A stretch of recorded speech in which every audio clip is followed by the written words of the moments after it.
Hello everyone, welcome to the Nikhil Hogan Show. My guest today is Professor John Mortensen, a leading performer, scholar, and teacher in classical or historic improvisation. He's a Steinway artist, a Fulbright scholar, and is a professor of music at Cedarville University. His new book is The Pianist's Guide to Historic Improvisation, published by Oxford University Press. Kate Boyd, professor of music at Butler University, reviewed the book by saying, "This book fills an important niche in the world of piano and keyboard pedagogy. In each of the chapters, Mortensen encourages the reader's creativity, simultaneously exposing musical building blocks used by some of the great composers and allowing the reader to apply some of those same compositional techniques to improvising in a stylistically appropriate way." It debuted at number 1 on Amazon's piano and music instruction category. Professor Mortensen, it's great to have you back on the show. Good to talk to you today, Nikhil. How are you? I'm great. Congratulations on your new book. It's really fantastic. I had the pleasure of reading the Kindle version over the week, and unfortunately, the paperback, due to COVID, hasn't reached me in time, but it's on the way. Yeah, I understand that it's not really made to be read on a tablet. I find that most people prefer to have a paper copy. Oh, me too. Because they're at the piano. And actually, one of my students showed me they took the paperback to a copy center and they had the binding cut off and put a spiral binding on. And I think that's the best way because then it lays flat. And unfortunately, they wouldn't publish it for me that way, but so we have to adapt. Let's help the audience here by giving some idea of the landscape for books on classical improvisation for the piano. On your website, you have a great page dedicated to resources on this topic, where you pretty much cover the landscape of what's out there. Before your book was published, there were not that many books out there on this topic, and the few that were out there were typically very scholarly, and they could be quite intimidating. Is that a fair assessment of the landscape? Yes, I think so. What it shows is that the academy is very fractured on this and many other topics, and much of the work that's being done in improvisation is coming from musicologists and theorists, and so their first concern is not, let's get all these keyboard players doing this and that. Their first concern is to document things and write good articles, which they're doing.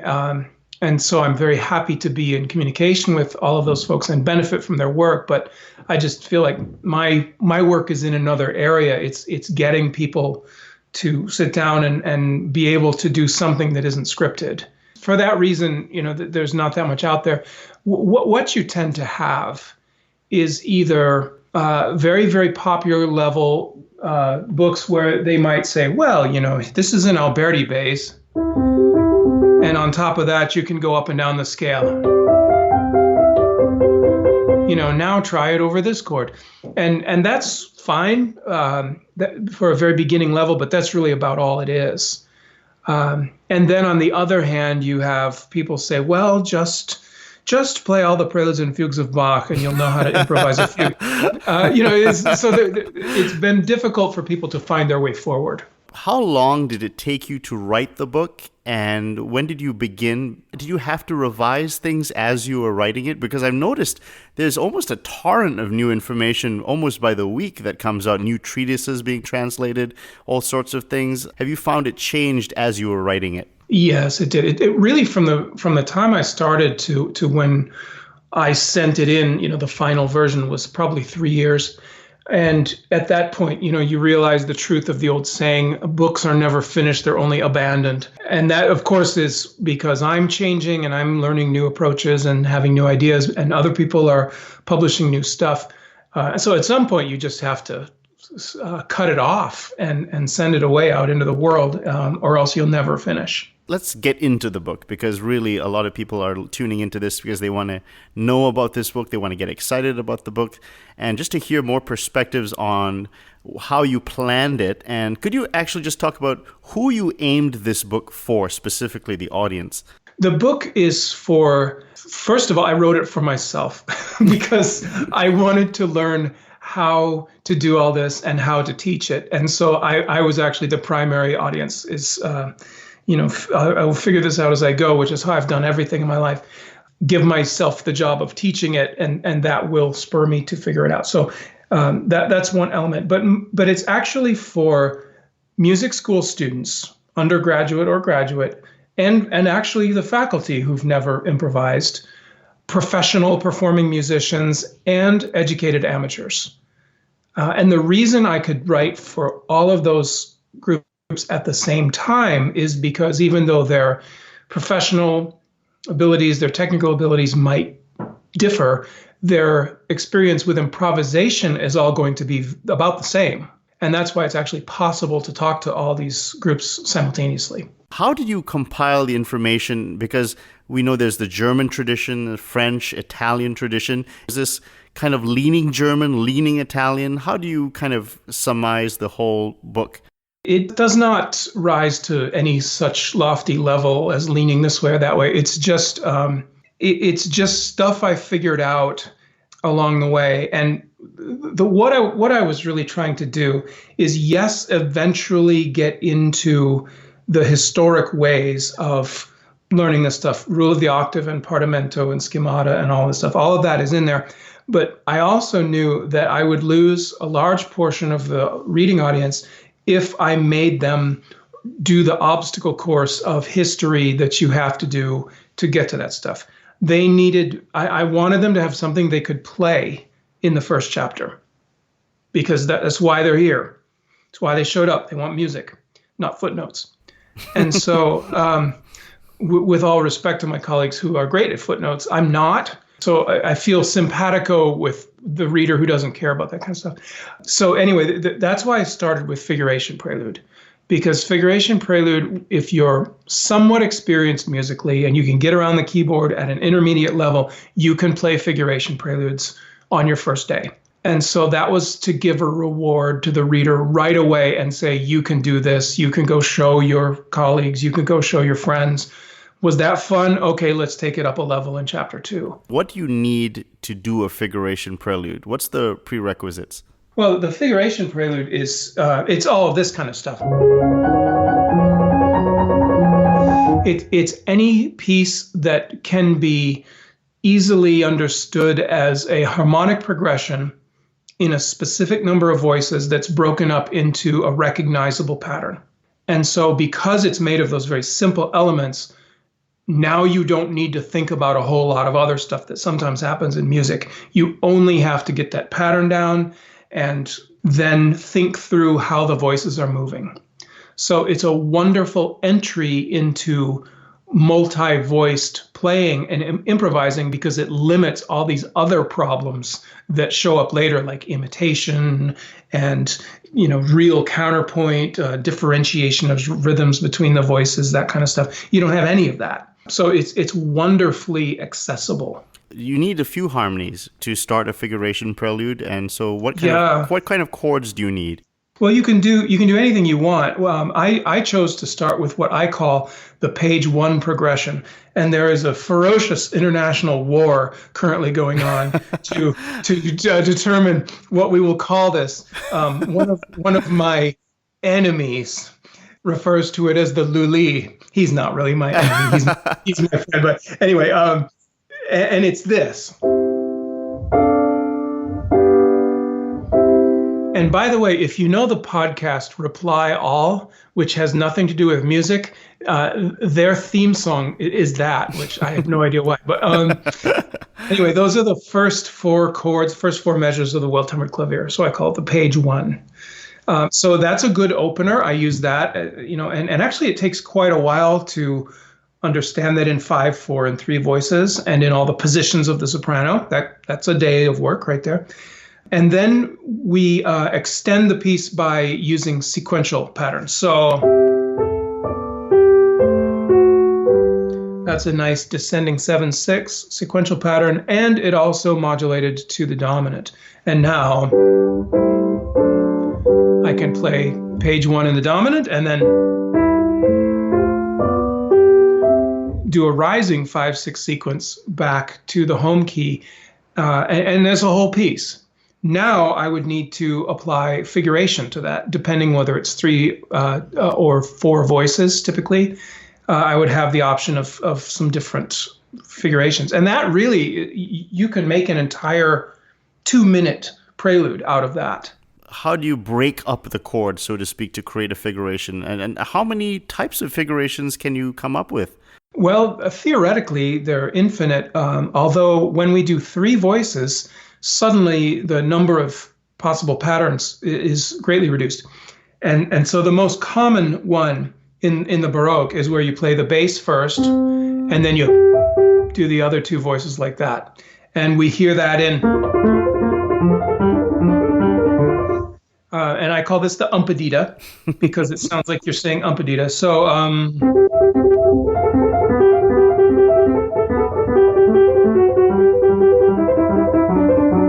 and so fantastic. Now I'm applying that. Oh, it's fantastic. And you're saying, and you've taught this in master classes and workshops, you can get kids and students and faculty to immediately start making music. Yes, yeah. And that's why I start with this, even though no one historically would say, let's do page one and then figuration. They, as you know, you're well aware of this, they do consonants, dissonance, intervals, and then rule of the octave. And I do teach rule of the octave, and it is kind of the first big task that they have. But it takes, to get from the point of just learning it to being ready to do it in Partimento, it's, I don't know, it's at least a couple of weeks of very hard work. Well, your chapter 2 is Toccata. Now, why is Toccata chapter 2? Because toccatas are so irresponsible and free. You don't have to stay in one meter. You don't have to repeat. You don't have to remember any thematic material. You can start and stop.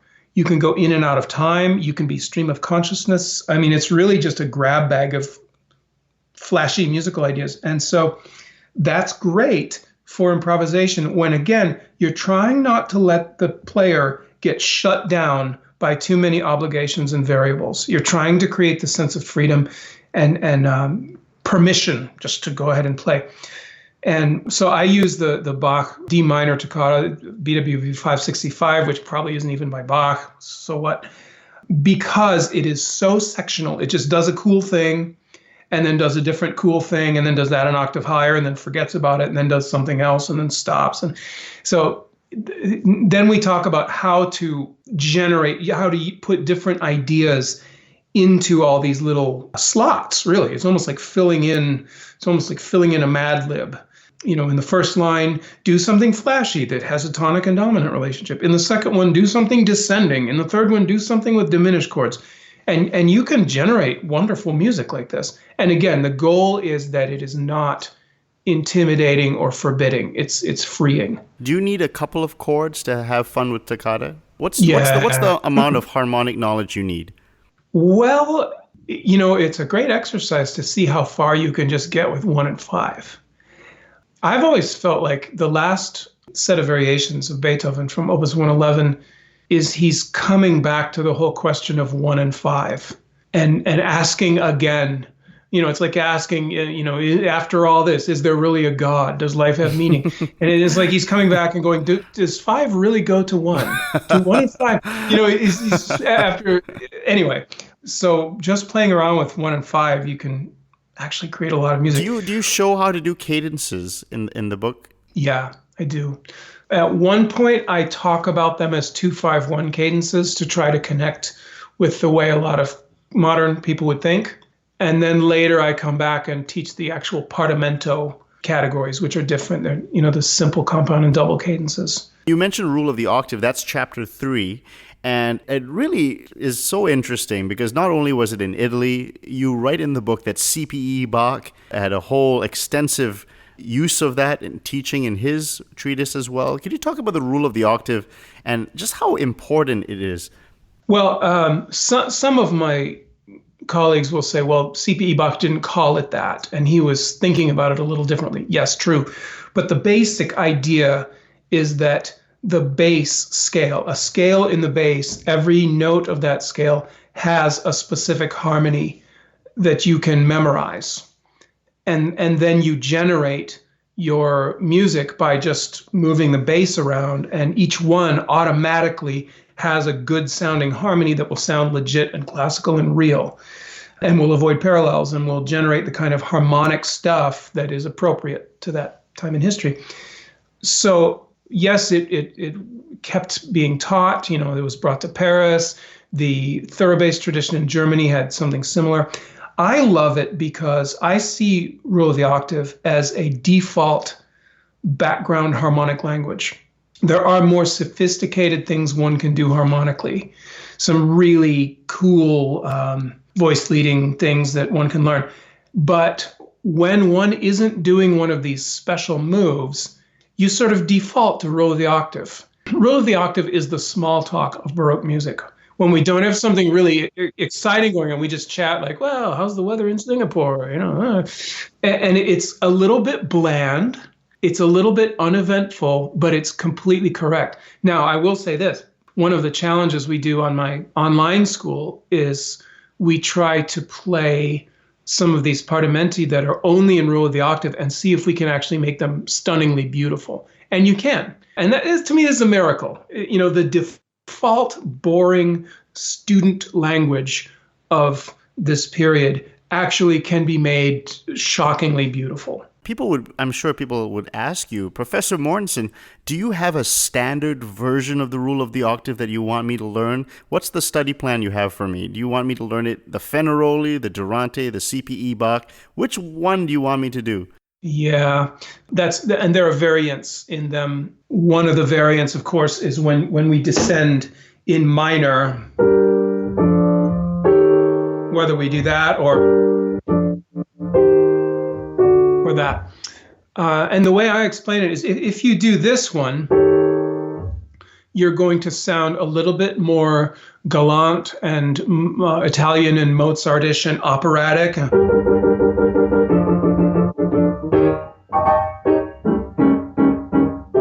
Where is my hairbrush? It's that kind of operatic thing. Whereas this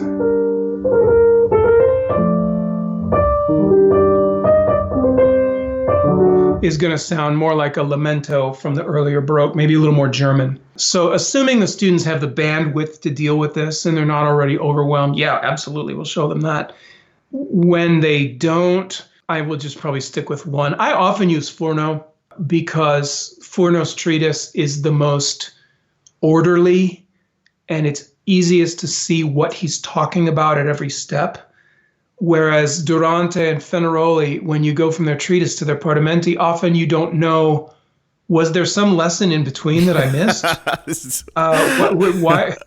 Whereas Fourneau, you know exactly what you're supposed to do on each of those Partimenti. So I love Fourneau. Now, you had, I was amazed at the variations that CPE Bach had on the Rule of the Octave, and it hit that page you put up in the book. Yeah. It's almost overwhelming. And how do you chew through that?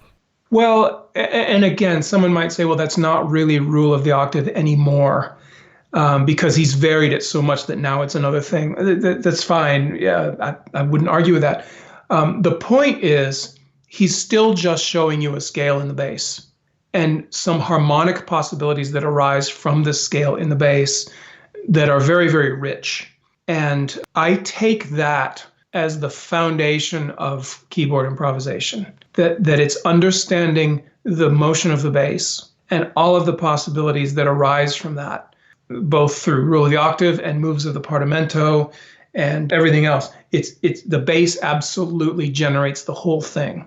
And that's the foundation of everything that I teach, is it all starts in the bass. It's so great because the next chapter is Diminution, and it's such an important one because it transforms the player's thinking horizontally instead of vertically. And you teach how to extend the melodies, or rather fill them in. So instead of just quarter notes, you learn how to write flowing 16th notes. And you mentioned sources like Spiridion, Monte Carmelo, and how do you teach diminution in the book? Well, like everything in improvisation, if it's going to work in real time, in front of people, it has to be extremely solid. And so it has to be learned incrementally and reinforced. This is not, we're not writing an article that we can proofread and correct and then submit. We're doing something where we perform in real time. And so I start with very incremental diminutions. So we might take a Rule of the Octave scale, or we might take a simple Partimento and first play it just in quarter notes. So let me just play a few chords in Rule of the Octave.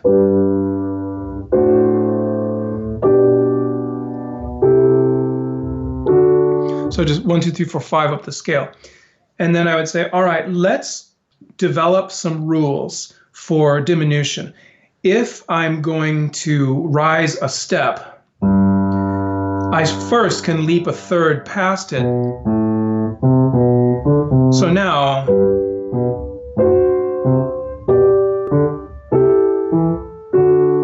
okay, so now the bass has that. Now I can do a different one.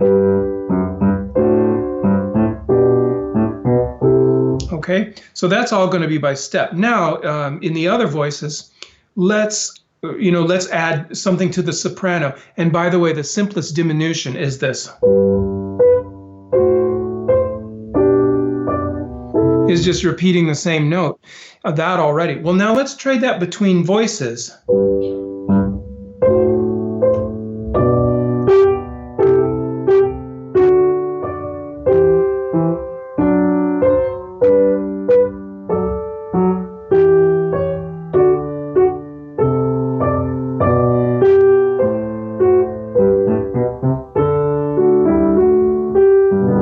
It's not a masterpiece, but it sounds sort of like it's music. Flowing. I love it.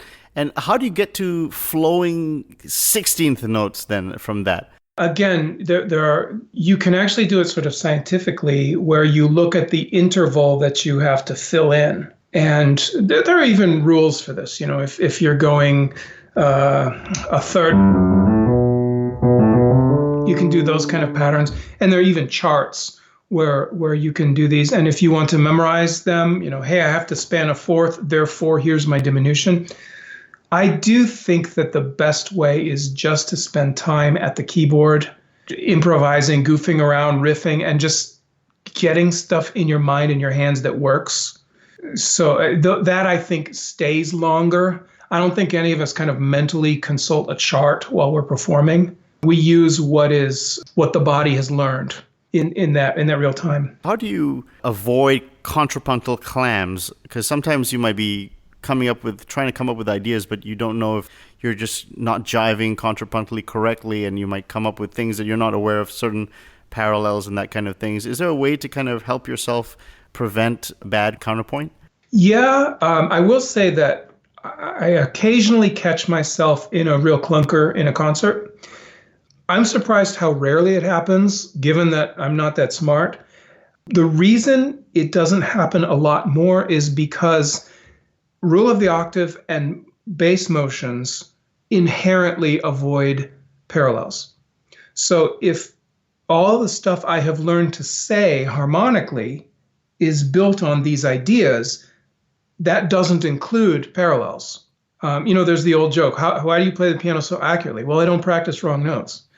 Why do you play without voice leading errors? Well, because the harmonic language I practice doesn't include them. And so the habits that one gets from these practices just naturally avoid them. Now, once in a while, you make a misjudgment and your hand goes the wrong way. That's just going to happen in live performance, in live improvisation. But overall, no. I mean, you really don't.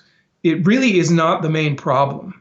It really isn't like what keeps me awake at night. There's so many great examples you can use from your book. Do you recommend your students look at the corpus of available literature and steal? Oh, yeah. Yes, absolutely. I have pages and pages in my personal notebooks of just passages where it's just some cool idea, like, well, here's a really great sounding sequence, or here's a really interesting way of harmonizing this or that. And I just copy them. And I always do it by hand with a pen, because then I remember everything. I don't take a photo of it and keep it in a file. I don't, photocopy it or anything. I always write by hand. And I have 2 fat notebooks full of stuff like that. The next chapter is variations, which were very common in the 18th century. They're a wonderful way of creating more music on top of existing music. What's the way that you teach variations? Again, the cool thing about variations is that it gives you a template that now takes away the fear of, or some of the fear of, how am I going to come up with any kind of music? And the template, of course, is simply the harmonic progression. And so one of the progressions that I like is the hand-all.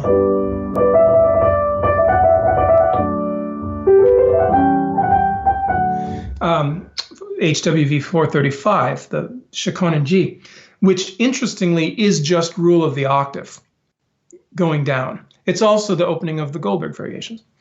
So it goes down from 1 all the way down to 3, and then 3, 4, 5 to 1. 8 bars, I think. And that's it. And it's in 3/4. So that's all you have to know. Then what I teach in the book is develop a library of variation ideas by stealing things from Handel and everyone else. So we go through Handel and Witt and some other stuff, and we just go, oh, what did he do for this variation? Well, he played a chord on the downbeat, and then he played a bunch of repeated notes.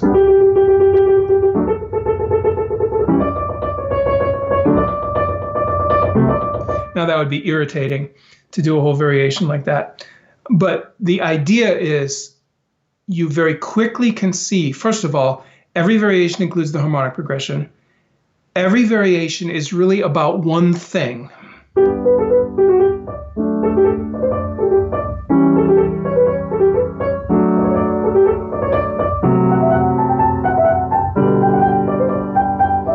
So that little rhythm, that jumps between those two notes, and the harmony on the downbeat. Now I know everything I need to know to create the whole variation. It's done.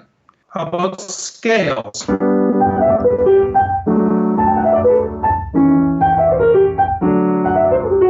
Something like that. And then in the left hand.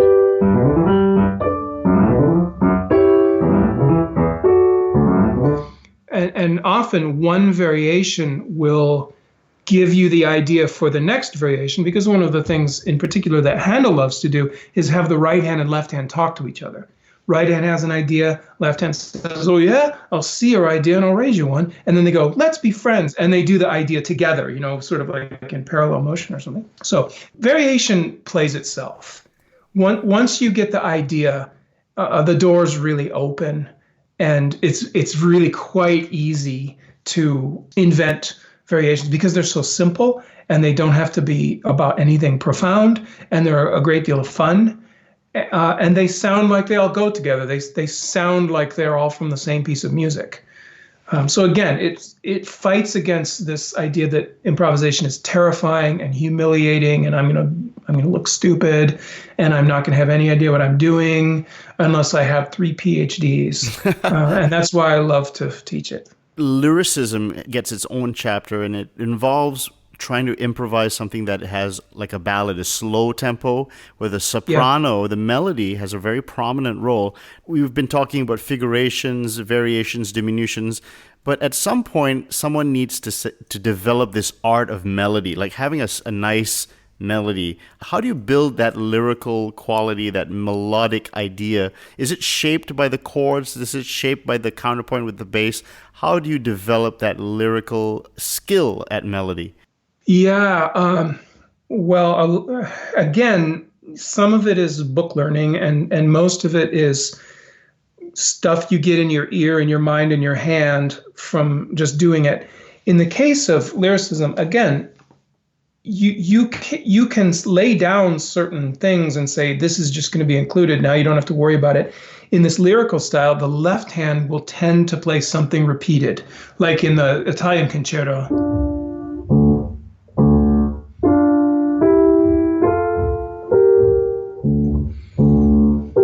It's going to be these little chords and this little heartbeat thing in the left hand for the whole piece. And then the right hand is where all the Eddie Van Halen stuff is going to happen. And then I think there's like the Marcello. How's it go?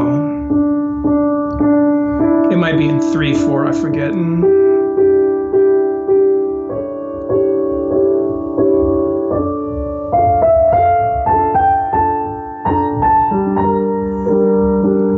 That kind of music where the left hand's very, very simple. Great, now I don't have to think about that. Now I can only focus on what makes this lyrical part interesting and beautiful.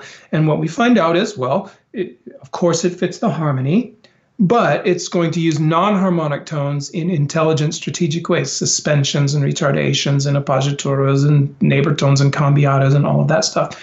it's going to have a shape. It's going to reach for the skies, and then it's going to swoop down, and then it's going to labor its way up the hill, and then it's going to fall. So it's going to have this real gravitational roller coaster quality to it. And then I'm going to learn some really practical things like, well, what if I'm going through a scale? 1, 2, 3 fits like that, and then 5, 7, 1 fits there, 3, 4, 5. Oh, cool. So now I can kind of just riff on this chord if I know about that.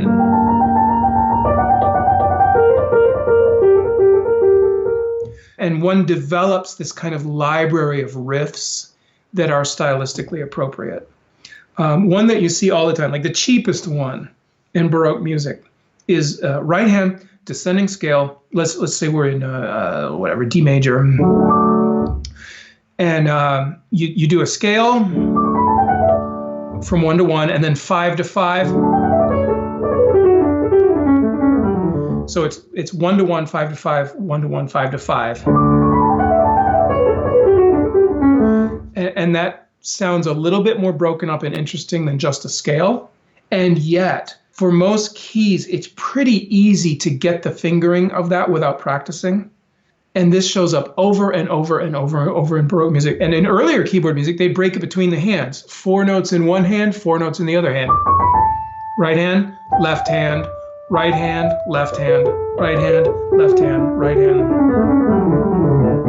So you could play very fast without practicing. I have actually a mini question related to this. Somebody would ask you, I love all the materials. How do I finger this?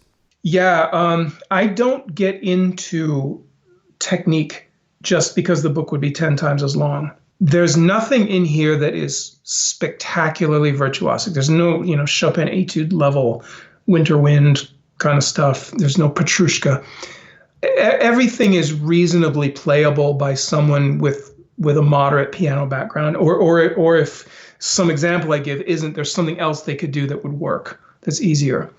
But no, to start to get into, whenever you're in this situation and you're modulating here, you should always use your third finger on F sharp, unless it's cloudy outside. And how can you write a book like that? How could anybody read a book like that? It'd be unbearable. Now, the chapter on suite, you introduce it by talking about someone called Friedrich Erhard Niedt, who wrote his, I'm going to butcher this, but the Musikalische Handleitung. Now, talk about the chapter of the suite and Niedt himself, why you featured him in this chapter. Yeah, Niedt is not unknown, and lots of people performing like pianists don't know about him and stuff, but theorists and musicologists absolutely do. And I'm by no means the first to direct attention to him. The reason I love the Musikalische Handleitung is because it's so practical. It's just so practical. What he does is he says, okay, here's a bass. And I think he even calls it a rotten bass, a schlecht. He says it's schlecht, which is one of my favorite German word, schlecht. And he says this stupid bass, but if you understand the harmony really nicely, you learn that, and then you just tattoo on top of it, you superimpose the qualities of the different dance suites. So Allemande, what's an Allemande? Well, it's in 4/4, and it has this kind of stuff.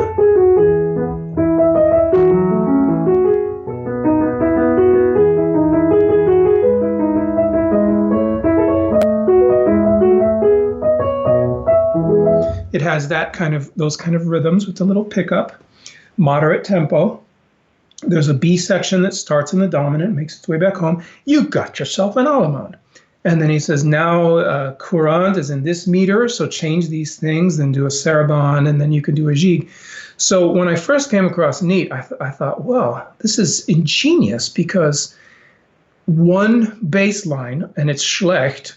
If you know that, you could improvise the entire suite and no one would know that you're reusing the same bass line and the same harmonies. So I decided I would try this out. So the first thing I did, I spent 2 days memorizing this progression in all 24 keys. So I had to do a few alterations to make it work in minor, but just so I could do it instantly in any key. And then I would practice the different rhythms. And so then you have this wonderful thing you can do where you go to a concert and you say, will anyone pick any of the 24 major and minor keys? And I will instantly play a Baroque dance suite for you. And so some smart aleck will go E flat minor, which is what always happens. Well, it doesn't matter because I already know this in E flat minor. And so it's very familiar. So I can just play a Baroque suite in E flat minor. And I thought this will be very, very good for, I think audiences will love this. And I think this will show the power of these principles of historic improvisation. So I'm gonna do this. I've done it many times.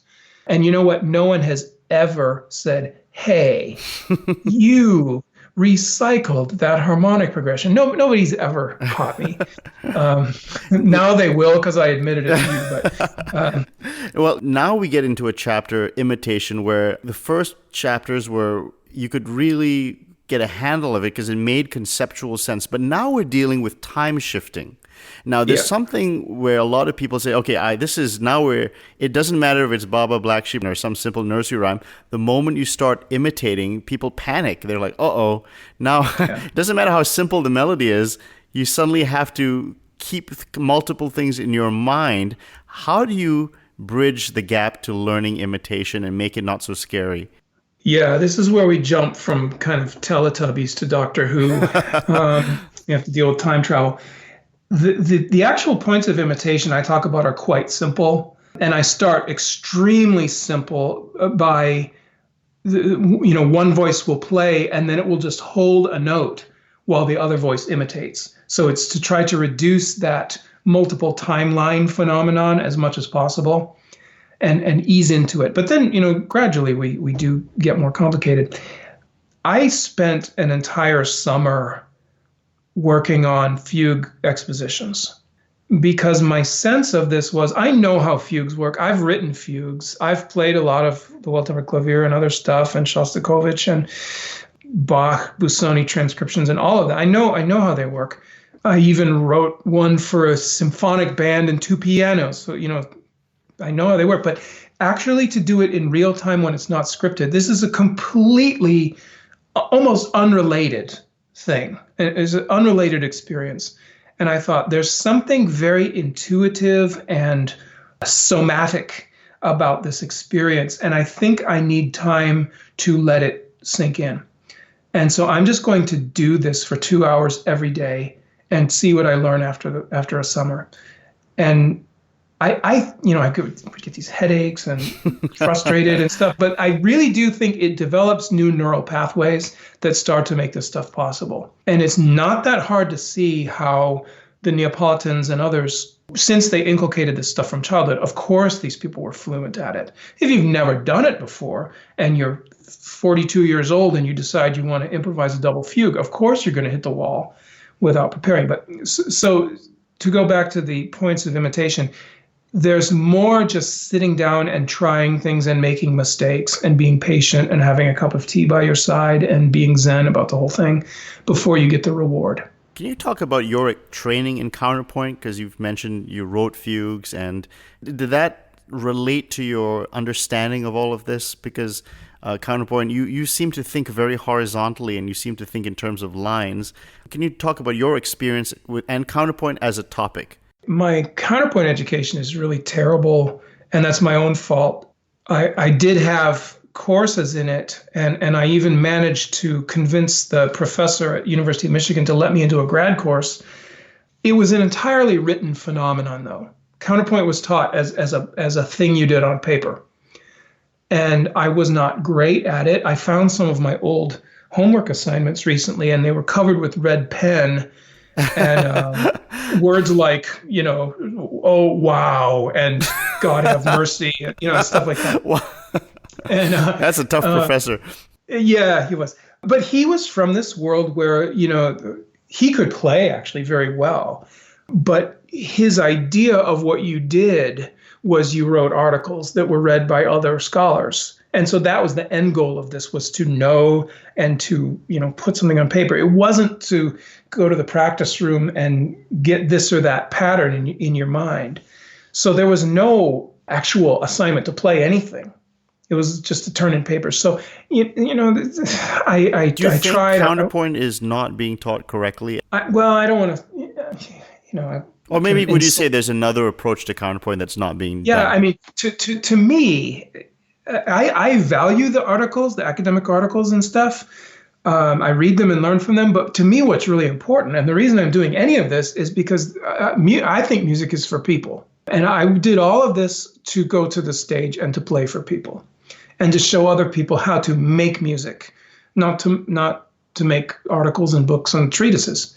And so I'm interested in what works for normal, reasonably intelligent, reasonably disciplined people, but not the geniuses of the world who want to learn to make music. So if I can't do it on that basis, I'm kind of not that interested, and I might not finish the article. But if you can show me, if you spend 3 hours working on this skill, you will actually walk away with something, great, now I'm really interested. Now I want to know how that works. That's a great segue because it relates to two of your remaining chapters, which are immensely practical chapters, Partimento and Schemata. Well, let's talk about Partimento first. Is it to help people get into it? Yeah, it's just to lay out what a Partimento is and the basics of how to do the easiest ones. Now, the more difficult Partimento fugues with multiple entrances, I don't address that. That's a whole book on its own. But the simple ones, like I think I do Fenaroli and Sanguine. I don't know if I did Furno in there. What is going on and what you're supposed to know and how you do it. So I kind of come up with a 3-step process of recognize, realize, and stylize, where you take that Partimento and you go through the process of turning it into a piece of music. But in doing so, you're learning harmony and voice leading and improvisation and composition and keyboard style all at the same time, which is the real power of Partimento, as many like Giorgio Sanguinetti and Peter Ventura have pointed out. This is why it's so great, is because you're doing everything musically in one activity. It's ear training, and your hands are moving, and you're thinking about rhythm, and you're doing voice leading, and you're modulating, and you're being musical and dramatic. I mean, everything is there. It's so great. So that's what that chapter is just how that whole world works. I'd love to get your insight on you teaching this to your students, because we always know about child prodigies, the Neapolitans historically. These children could do amazing things. But do you find that even with undergraduates, this is not just for prodigies? This is something that anyone can use and anyone can really benefit from. This is something that can be applied to anybody. Yes. And in the last year or so, I've taught a lot more age groups. Most of my work is college age, undergrad and grad. And with them, because they're already immersed in music and they understand a lot, within about 1 hour, you can explain to a conservatory student this whole world. You can explain how the basics work and what they would have to do to move forward. And the answer is always the same. They always say 2 things. 1, where has this been all my life? And why didn't anybody tell me? It's always the same. I've heard this in many countries. But in the last year, I was at Chetham's in Manchester, UK, which is sort of the Hogwarts of music. It's a residential school for younger people. Actually, part of Harry Potter was filmed there. No kidding. So, it truly is Hogwarts. It's actually the Hogwarts of music. I mean, they have a cafeteria and Anyway, it was really fun because even some of the younger kids, you could explain voice leading ideas, bass motions. For example, the Corelli leapfrog.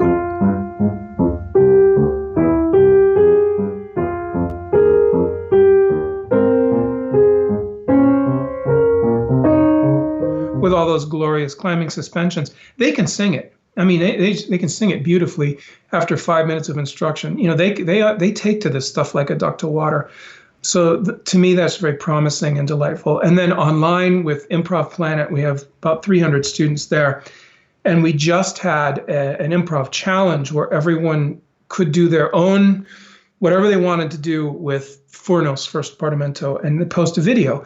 And it was pure delight to see what all these people, different ages, different levels of experience, amateurs, professionals, all over from continents all over the world, this wonderful stuff they came up with. I was absolutely thrilled. And I thought, you know, people making music and being creative and doing something kind of difficult but interesting and then sharing it with each other, that is good for the world. This is very, very good for the world if this happens. So that gives me some hope. Your YouTube channel is excellent, Cedarville Music, where you post your latest piano pandemic activities. And yes, you mentioned Improv Planet. And what really hardens me is that pretty much almost every single comment is, thank you for doing this. Thank you for doing this. Thank you for showing us a different way. Thank you. And of course, there's always one maniac who doesn't like what you're doing. But generally speaking, 99% of everyone is saying thank you for showing us that you can improvise in historic or classical music. Yeah, there seems to be a strong interest. Yeah, there's some maniacs and mean people, but that's what the internet does. Is it allows us to easily dehumanize each other without consequences. So yeah, you're right. It is encouraging, and now is this when your journey in learning improvisation? What was this like 10 years ago? It wasn't happening 10 years ago. This is more recent than that for me. What happened is 10 years ago, I started to get really bored, and I love classical music and I love the standard piano repertoire. But I didn't love the idea that this was all I was going to do for the rest of my life. If this is all Grigori Sokolov is going to do for the rest of his life, that's great. But if it's all I'm going to do, I'm a little bit dismayed. So first of all, I wanted to play jazz. So I spent some time learning to be, I won't say great or anything, but let's say responsible in doing that. And I started to add jazz to my classical programs, not jazz arrangements, but actual improvisations. And from there, it started to strike me that this can't be very far from some of the things that are happening in classical music, especially variation, chaconne, variation, passacaglia, which is no different from playing over the changes, as every jazz musician knows. And so the first thing I did publicly, I was playing some variations of Handel. And without telling anybody, I would sneak in, I would improvise a variation of my own right in the middle, or one or two, and not say anything in case it went badly. You know, I would not admit it. And then I would start telling the audience I was going to do that and telling them they had to guess which one, you know. And then from there I said, well, it's not that far from here. From here you could throw a rock and hit improvising the entire thing. So that started, and then from there I started to go, all right, what else? You know, what about prelude and fugue and suite and overture, and, you know, what would it take? So I had some help. I did go to Eastman for a summer thing, and I met with a wonderful guy that you know, John Andrew Sleminski, and Eduardo Bellotti, the Italian organist, and they were very helpful. I saw what their approach was. And then after that, I sort of went home and just thought about it and said, all right, what would it take? And went into my mad scientist lab for a while. We missed a chapter. We missed the last chapter, which is schemata. And schemata is a new concept. It's not I mean, I don't know if there is, but maybe a scholar can correct me, but maybe there's not that many sources that people use schemata historically, but it's gained incredible popularity recently and for just coming up with instant Lego blocks of music. And so How do you treat schemata in your book? Yeah, you're right. Schemata is not anything that they would have taught or done. It's a modern way of trying to understand their thought processes, and but it works. And to me, it primarily works in something that sounds a little bit more like Mozart or Haydn. It doesn't work as well for improvising the counterpoint and the denser textures and fugue. To me, you know, Partimento is the way. But it's wonderful. So, for example, you can say, all right, let's take a template of a minuet. Here's X number of bars. And in the first 2 bars, you can do this or this. In the second 2 bars, you can do this or this. And so it's really not that difficult then to sort of let students fill those in, you know, with a do, re, mi, or a Romanesca or a Printer or any of that kind of stuff. And these are all... The thing about schemata is they're essentially 2 voices. They're outer voices. What are the outer voices doing? Whereas Partimento is what is all the voices doing. So that's the distinction I would draw. Personally, I use the ideas of schemata to improvise some. I use the ideas of Partimento all the time.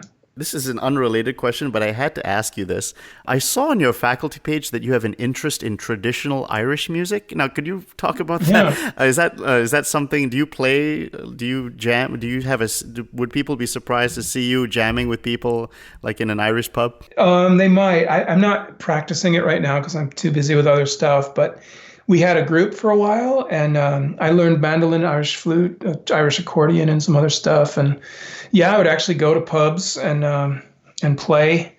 That is so cool. Had a group. We had a group that we would do Irish and American roots music. I just adore roots music. In fact, I have to play a benefit concert this summer, and I have to get the mandolin out and jam with some of my yokel friends, some of my friends in low places. Oh, I can't help but see the parallels between, like, for instance, Celtic fiddle improvisation and kind of the diminutions of classical improvisation. Oh, yeah, yeah. Although the other connection that really appeals to me is, this idea that music is for people.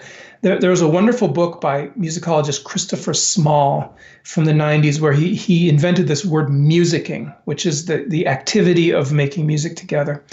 And he explains, it's really this kind of social ritual. And that has helped me come to appreciate kinds of music that would not pass the test of being great classical music. For example, I'm not necessarily predisposed to love every form of pop music, but sometimes I see how it's functioning in a culture and how it's bringing people together. Hip hop, for example. I've really come to appreciate hip hop. My daughter and my son really got into Hamilton, and I just saw the power of this and the ingenuity and the beauty of it, and came to respect it a lot. And I thought, this is musicking. This is like a way of bringing people together. And I think improvisation has that power as well, because it is so dependent on teaching and working closely together and sharing what we've learned. So I sort of see some parallels between these styles of vernacular and popular music and historic improvisation, because it's for people and it brings people together. You were interviewed on The Guardian recently, and it was a fantastic article. It's so great to see classical improvisation reach a mainstream audience, and we're seeing more and more of that. There was one anecdote that I have to ask you. It mentioned that you were not allowed to visit a university to lecture because a senior professor could not improvise. Could you talk about that? Yeah. You want me to out the place? No. But yeah, tell me about that. What happened there? Yeah, I think I was thinking of one school in particular where I knew one of the faculty, and this person was very interested in this, but said, "Oh, we could never do this because the top person can't and would never allow it to happen under the person's aegis because it would look bad." And then there was another school that we were talking about going over there, and then one of the faculty said, "Oh, the piano faculty will never support an improvisation recital. It's not legitimate." Right. So yeah, this kind of thing happens, and I've been very fortunate that I don't have to worry about it, because for every place that's not interested, plenty of others are. So I focus on those. Yeah, I mean, on the whole, would you say that something's happening, something's in the air right now with this field? It really seems like it. The fervency is on the part of the students. The faculty, the professors and so on, some are very open, some are very guarded, some would be happy to learn more. It varies, but the students, almost to a person, are incredibly eager, and I see that in many countries and in my own country as well. So that's what gives me hope. I noticed that your book was published by the prestigious Oxford University Press, a great publisher. They seem to be producing some excellent books.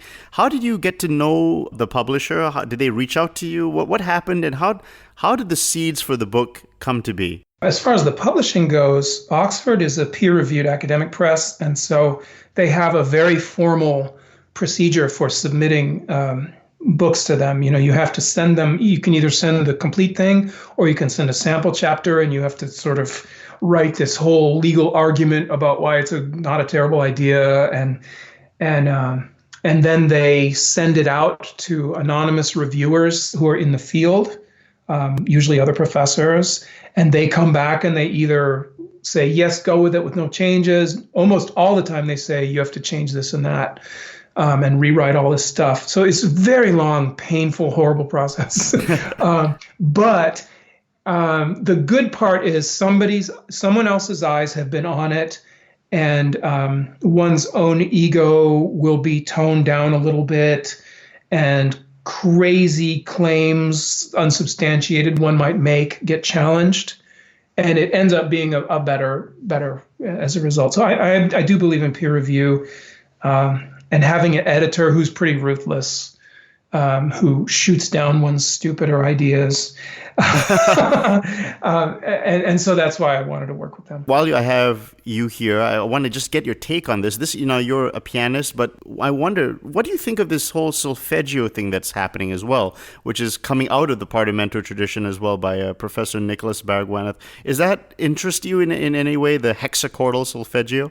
Yes, it's very interesting because it was apparently a years-long part of the pedagogy. I mean, they were serious about this, and these were, as you know, the Neapolitans were practical. They were cranking out professionals. So there's something very, very powerful about it. I have not sat down to learn to do it because I'm busy with my own stuff. I would be curious how adaptable it is to our current educational system. I do believe that our current educational system, in theory, is not effective. It's not 100% defective, and I have seen some good results from theory. But on the whole, the undergrads that I know who finished the 2-year sequence, for the number of credits and hours that are put into that, it doesn't really show. They're not really all that fluent. Here's what I think happened in 20th century theory. I think 20th century theory was partly developed because the ideals of the 20th century conservatory, at least in my country, in America, is that we are trying to churn out efficient performers for the modern composer, for the avant-garde composer who's going to write these atonal, polyrhythmic, difficult works. And so we want them to sing all these really hard intervals in isolation and be very efficient at it. And we want them to clap all these bizarre rhythms out of this little book, And so when we put them in an orchestra and we give them our avant-garde works, they will be able to execute all of it. To me, this is a profoundly self-centered thing that was done. Because these theory guys were probably composers, and they just wanted their own build me an army worthy of Mordor. That's 20th century theory, and they weren't really thinking so much about what will this student actually have for herself, for her own musicianship. So it sometimes strikes me, especially the Ottman book, when I read the Ottman book, or the fact that Theory 4, the 4th semester, is entirely atonal stuff. And pitch sets and 12-tone. Nobody is going to use that. No undergrad is going to use that. And what you're doing is cheating them out of the ability to improvise Happy Birthday in any key, which is what they actually need to be able to do. So anyway, I just went on a rant. That was fun. No, absolutely. And thank you for introducing me. I want to end off by saying, Professor Mortensen, you are like a superhero, and you're so eloquent, and you're basically you're like a figurehead for the movement because you're visible. You're saying all the right things. You have a fantastic book out. I really hope it becomes a book that every kid buys and puts on their piano mantelpiece so that they can refer to it. You're doing a stellar work. My good friend Christopher Jengalewski, who co-hosts the Friday Morning Music Podcast with me, he's a drummer and he loves your videos.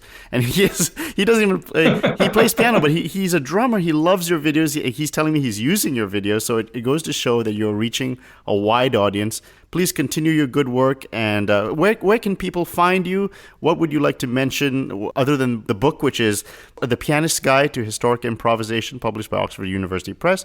Where else can they find you, and how can they connect with you? Anything they might want to know would be on my website, johnmortensen.com. And I keep a little gallery of live performance videos in case anyone wants to know what this stuff sounds like in concert. That's where I keep that kind of stuff. And from there, they can contact me, and there's a discussion forum, and there's Improv Planet. They can find all that other stuff just from my website. Wonderful. Well, the great Professor John Mortensen, thank you so much for being on the show. Always a pleasure, Nikhil. Take care.